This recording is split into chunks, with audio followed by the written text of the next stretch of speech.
U hoqën nga gara si reaguan deputetët socialist pas publikimit të listës.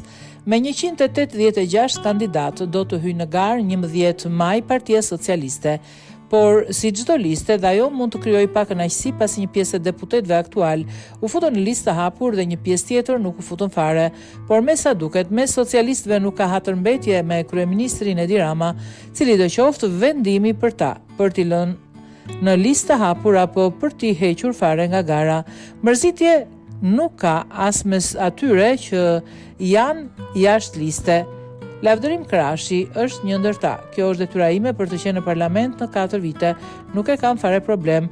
Është puna e 15 vite që kam bërë në karrierën time profesionale.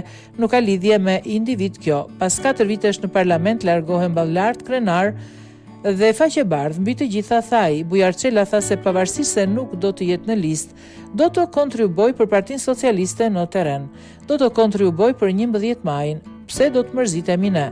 Nuk kemi ardhur për vete, kemi ardhur si përfaqësues të komunitetit që na ka votuar deri dje tha ai.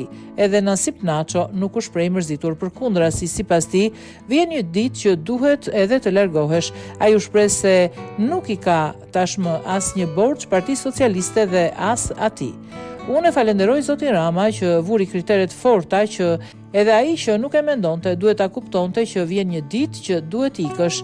Çfarë ndodh me ju? Në shtator do të jem një avokat dhe ka nevojë ky vend, sidomos pas këtyre ngjarjeve.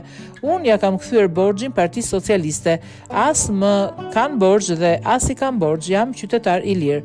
Dikush duhet ta kuptojë që vjen një moment që duhet të ik. Ky vend ka nevojë edhe për brezin e ri thaj. Eduard Ndreca po ashtu u shpreh për gazetarët se do të bëjë të pamundurën që të fitojë lista e Partisë Socialiste.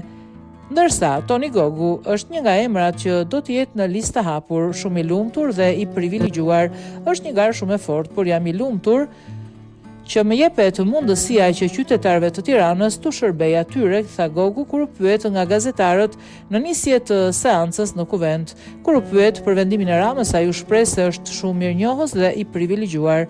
Një emër big në listën e hapur të Tiranës do të jetë edhe Pandeli Majko. Pyetjeve të gazetarëve socialisti u përgjigj me një buzëqeshje të qartë deri në dyert e Kuvendit, por kur u pyet nëse i trembet garës, tregoi me gisht që jo. Arben Pullumbi, një emër tjetër në Tiranë, do të luftoj për të qenë deputet mandatin e ardhshëm. Do të jetë një garë e fortë, por të kemi parasysh për te emrit individual të shikojmë trëndafilin. Nuk është një gjë që nuk e dinim, kemi muaj që kemi vendosur, nuk ishte ndonjë surprizë, tha ai, ndërsa për Mimi Kodhelin është thjesht një sfidë e radhës. E kam sfiduar edhe herë tjetër unë, kështu e kam jeton me sfida, ka thënë ajo.